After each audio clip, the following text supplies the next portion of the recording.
పదవి బాధ్యతలు తీసుకున్న తర్వాత, గవర్నమెంట్లో భాగస్వామ్యం తీసుకున్న తర్వాత చాలా కొంచెం ప్రత్యేక పరిస్థితుల్లో సినిమా చేయడం జరిగింది. సో ఈ సమావేశానికి వచ్చేసిన మీ అందరికీ పేరు పేరున నా హృదయపూర్వక ధన్యవాదాలు. సో మీరు అడగదలుచుకుంది ఏంటంటే మన ప్రింట్ మీడియా నుంచి కాబట్టి మీరు మాట్లాడండి సార్, ప్లీజ్ ఆస్క్. మీరు మాట్లాడతారా? సనాతన ధర్మానికి సినిమాకి సంబంధం ఉంది కదా సార్, మీరు ఎప్పటి నుంచో ఈ మధ్య సనాతన ధర్మాన్ని అంటే ఇదేంటంటే మెయిన్గా ఇందాక అందరికీ ఇంటర్వ్యూస్లో అదే చెప్తున్నాను, ఇది ఆంధ్రప్రదేశ్కి చాలా కీలకమైనది అది ఈ పర్టికులర్ సినిమా. ఎందుకంటే కోహినూర్ డైమండ్ ప్రపంచవ్యాప్తంగా ప్రసిద్ధి, దాని చుట్టూ దాని రక్త చరిత్ర కూడా తెలుసు. అలాంటి కోహినూర్ డైమండ్ మన విజయవాడ కృష్ణానది తీరం దగ్గర మనకున్న కొల్లూరు ఒకప్పుడు వజ్రాల గనులు ఉండే, అక్కడ దొరికిన వజ్రం. అలాగే మన మచిలీపట్నం విపరీతమైన అంతర్జాతీయ స్థాయిలో ఎక్స్పోర్ట్ ఇంపోర్ట్కి లావాదేవీలకి చాలా నిలయం అది. సో అలాంటి చోట జరిగే కదా ఇక్కడ జరిగిన ఈ కోహినూర్ వజ్రం వెళ్ళి ఫైనల్గా కులీ కుతుబ్ షా నుంచి మొఘల్ ఎంపరర్ దాకా వెళ్ళి మొఘల్స్ పాలనలో దట్టు ప్రత్యేకించి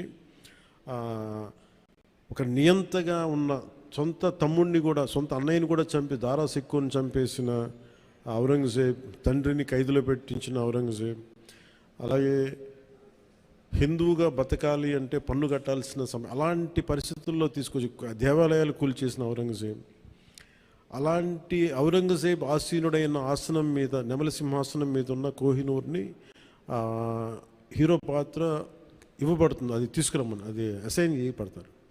సో అది నాకు ఇంట్రెస్టింగ్ అనిపించి సినిమాని ఒప్పుకోవడం జరిగింది. ఇది దాదాపు 3-4 సంవత్సరాలు, క్లోజ్ టు 5 years పట్టింది. 2 కరోనా వేవ్స్ బాగా ఇబ్బంది పెట్టి ఫైనల్గా వచ్చేటప్పటికి మన మ్యాన్ మేడ్ డిజాస్టర్ గత ప్రభుత్వం చేసిన సమయంలో కరెక్ట్గా సినిమా చేద్దాం అనుకున్న సమయంలో చంద్రబాబు గారిని చేసేయడం, నన్నేమో వైజాగ్లో ఇబ్బందులు పెట్టేయటం, వీటన్నిటిలో చాలా డిఫికల్టీస్ వచ్చింది సినిమా పూర్తి చేయడానికి. ఫైనల్గా గవర్నమెంట్ మారిన తర్వాత చేద్దాం అనుకుంటే చేసే టైంకి అడ్మినిస్ట్రేషన్ 6 months తర్వాత కరెక్ట్ ఇక్కడ ఈ ఆఫీస్కి, ఈ క్యాంప్ ఆఫీస్ కొత్తపేట దూరంలో ఉన్న ఈ మిడ్ వ్యాలీ ఏరియాలో సెట్ చేసి రోజుకి కుదిరినప్పుడల్లా 7 to 9 మార్నింగ్ షూటింగ్ చేస్తాం. ఎప్పుడన్నా సండేస్ కుదిరితే ఒక రోజు ఒక 9 గంటలు చేయటం అలా జరిగింది. సో ఫైనల్గా సినిమా ఫినిష్ పూర్తయింది. కైండ్ ఆఫ్ యాక్షన్ అడ్వెంచర్, అలాగే ఈ చారిత్రాత్మక నేపథ్యం కాబట్టి కొంత జిజియా మీద ఒక రివోల్ట్ ఎలా ఉంటుంది అంటే, ఒక హిందూగా నువ్వు వెళ్తున్నాలంటే క్యూలో నుంచొని for being Hindu you have to pay tax. So అలాంటి ఇంట్రెస్టింగ్ ఎలిమెంట్స్ ఉన్నాయి. And it's more of a wholesome entertainer తప్ప దీంట్లో ఏ విధంగా పొలిటికలైజ్ అనేది ఏముండదు. ఇట్స్ ఫ్యామిలీ ఎంటర్టైనర్ కాదు. ఇది నేను చేయడం వల్ల దీనికి ఇంకేదైనా రంగులు ఆపాదించబడతాయో నాకు తెలియదు కానీ, బట్ నేను మటుకు సినిమా చేసినప్పుడు it is beyond politics. So దాంట్లో ధర్మం అనేది ఒక ఎలిమెంట్.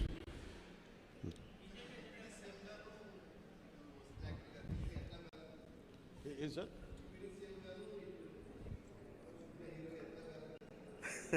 Quiet challenge.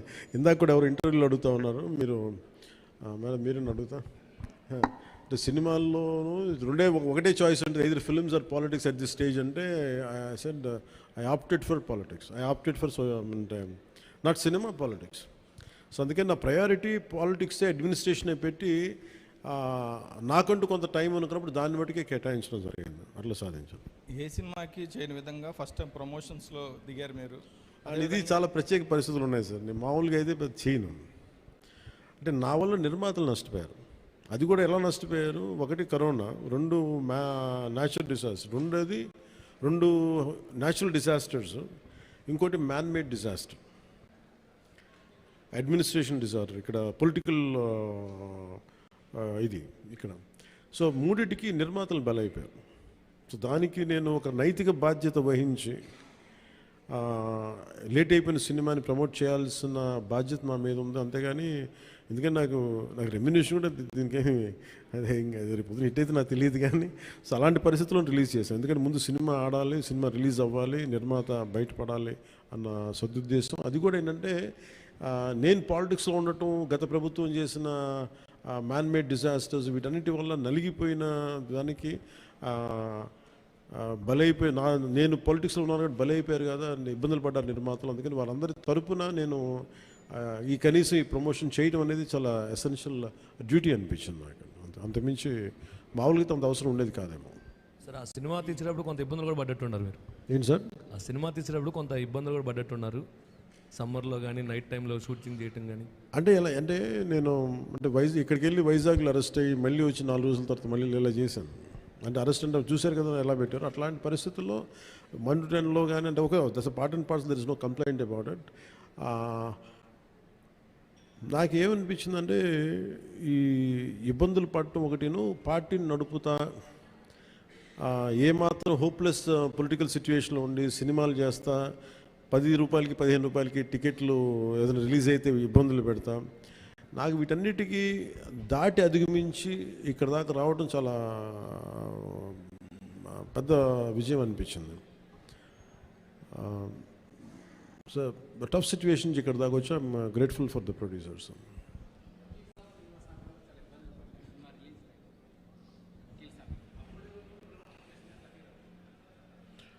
అంటే అన్నీ ఆర్గానిక్ ఉంటాయి కదండి, ఏదన్నా సహజంగా ఉంటాయి, కొన్ని ఇబ్బందులు ఉంటాయి, జరుగుతూ ఉంటాయి. అంటే నాకేంటంటే నేను సినిమాని ఇప్పుడు అంటే నేను అది ఇప్పుడు మనం చాలాసార్లు నేను ప్రతి సభలో కూడా చెప్తాను, ప్రతి చిన్న పనికి కూడా ఒక చిన్నపాటి యుద్ధమే చేయాల్సి వస్తుంది. అంటే ఏది కూడా ఒక బస్సు ఎక్కాలంటే ప్రతి సగటు మనిషి చిన్నపాటి యుద్ధం చేసే వెళ్ళాలి, ట్రైన్లో వెళ్ళాలంటే చిన్నపాటి యుద్ధం చేసి సీట్ సంపాదించాలి. అలాగా ఒక సినిమా చేయాలన్నా ఏం చేయాలన్నా ఒక సంఘర్షణ లేకుండా ఏముండదు. అందుకని సంఘర్షణ జీవనంలో భాగం అయిపోయింది తప్ప నేను పర్సనల్గా నేను ఇవన్నీ సహజం అనుకుంటాను. అంతకుమించి will move on, but how well we can stand out, ఎలా నిలబడగలం దాని మీద ఉంటుంది ఆలోచన.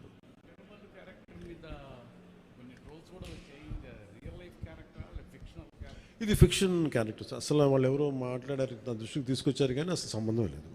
అది సర్వాయి పాపన్న గౌడ్ అని చెప్పి అసలు సంబంధం లేదు, దానికి దీనికి అస్సలు సంబంధం.